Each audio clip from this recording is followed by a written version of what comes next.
But you've done. Let's talk about Boat season two. How did that come Mhm. about? How did they come about?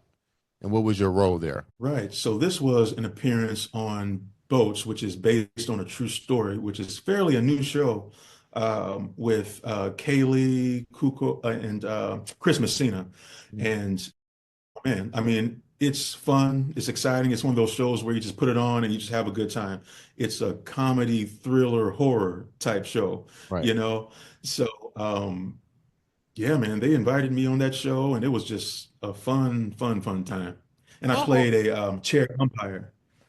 Hmm. how hard is it for you to get into all these different characters for you? And then, if so, which character do you really like to play when you're looking for a role? Like, what character do you like to play, and how hard is it for you to go in and out of all these different characters, from Frankie to appearing on the boats to Barry to different things? How was that? How was that done for you? Right.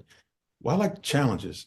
So I Yeah. always like to see what that character's limitations are. And just from the stage, learning how to find the core of a character. Mm. And people like to say this, they say, well, don't do too much. Like if it's not on the page, don't put it on the stage. I don't love that. So I like to see what their limitations are. And I like to see, well, what would it look like if they were out of character?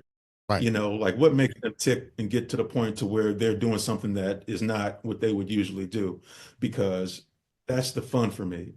What makes that person in this moment? And so that's what I like to bring to each role. It's like, what makes this person a little quirky right here? What takes them out of who they truly are?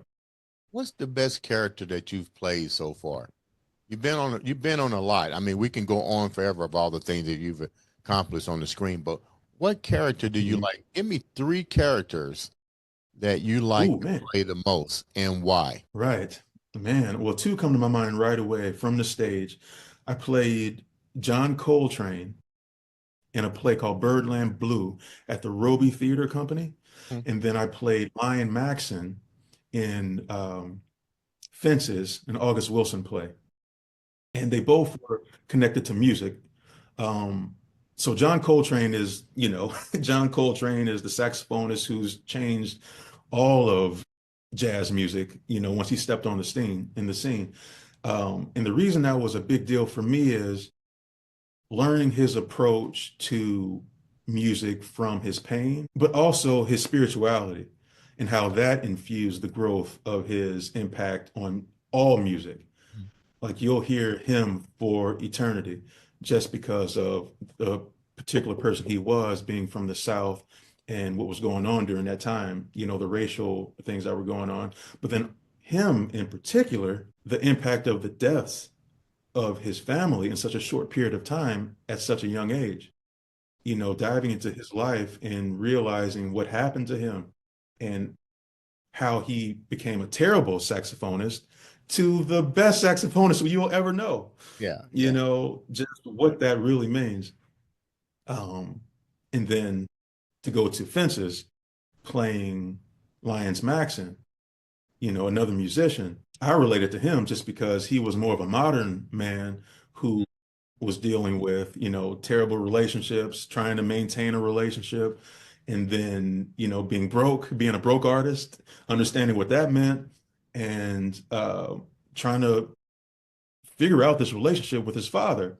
So that one was so personal to me is because I was in a relationship that was failing. Me and my dad were trying to figure out like, how do we make this relationship cool? And then loving my love for music, and being at that time an artist who was just trying to figure it all out. That just impacted me in another way of being so close to a character.